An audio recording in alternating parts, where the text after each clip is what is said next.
Tonton video ini sampai selesai agar Anda tidak gagal paham.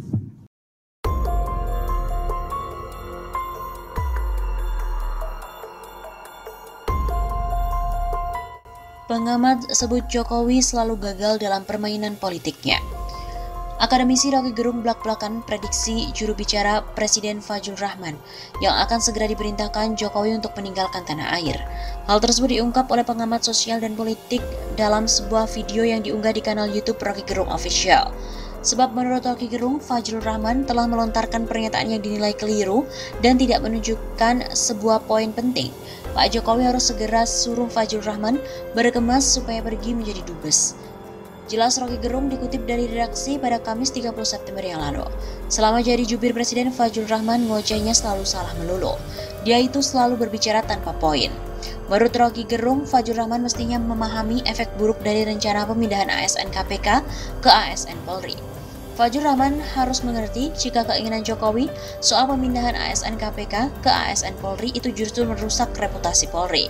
Pemindahan ASN KPK ke ASN Polri membuat standar Polri seakan-akan tidak memerlukan tes wawasan kebangsaan. Selain itu, Rocky Gerung juga menyinggung soal kosakata putar otak yang digunakan Fajrul Rahman guna merespon rencana pemindahan ASN KPK ke ASN Polri.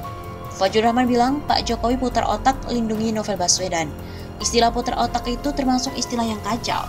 Menurutnya, penggunaan kosakata putar otak telah menunjukkan kalau Fajrul Rahman bukanlah sosok yang diplomatis. Tak hanya itu, penggunaan kosakata putar otak juga dapat memberikan kesan ketakutan Presiden kepada BEM yang membela Novel Baswedan. Putar otak itu artinya mengakali, berarti Pak Jokowi takut sama BEM yang membela Novel Baswedan.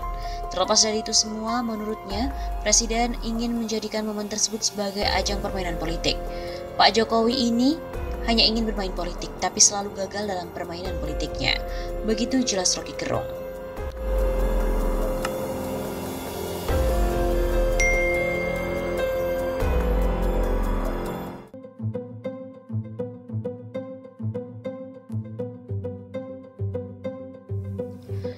Keterlaluan, dua media ternama dunia menghina kampanye pemerintah, kita percaya Jokowi.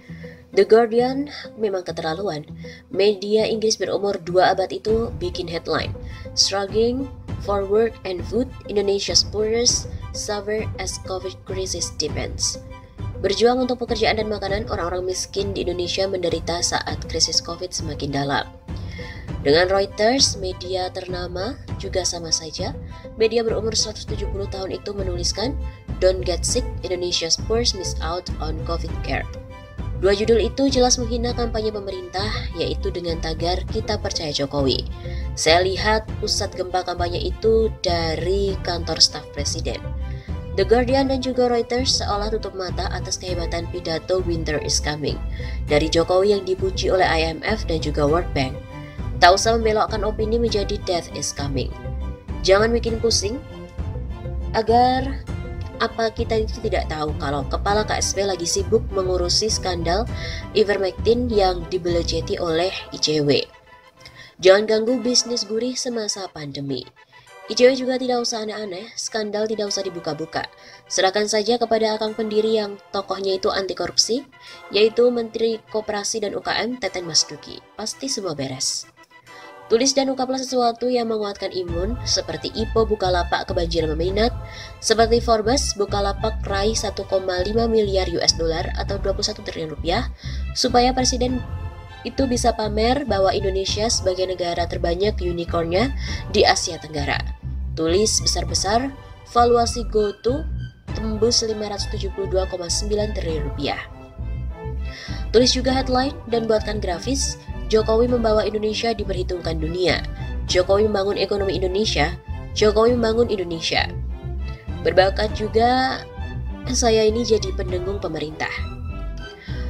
Mulai dari redaksi konten, pemerintah masih membutuhkan tambahan anggaran 55,21 triliun rupiah untuk menangani COVID-19, termasuk perlindungan sosial. Alokasi sebelumnya sebesar 699,43 triliun rupiah menjadi 744,75 triliun rupiah. Rasanya kita perlu menghubungi Menko Polhukam Mahfud MD untuk menambal kekurangan tersebut. Pertimbangannya, bukan karena beliau ini ahli hukum ataupun mantan ketua Mahkamah Konstitusi, tapi karena beliau yang melantik Satgas BLBI sekaligus salah satu pengarah. Logikanya begini, yang pertama, jika pembunuh dalam sinetron Ikatan Cinta saja bisa beliau analisis dan ungkap dengan cepat, berarti obligor BLBI yang berutang 110,4 triliun rupiah dan sampai kini pemerintah masih menanggung biaya bunganya harusnya bisa cepat ditangkap dan disuruh untuk segera mengembalikan pokok, denda dan juga bunganya. Yang kedua, jika pandemi membuat beliau memiliki banyak waktu untuk menonton sinetron Ikatan Cinta, berarti beliau juga punya banyak waktu untuk menonton berita betapa triliunan uang tengah beredar dalam aksi-aksi sejumlah konglomerat dan juga korporasi di bursa saham, dan itu sangat berpotensi pencucian uang.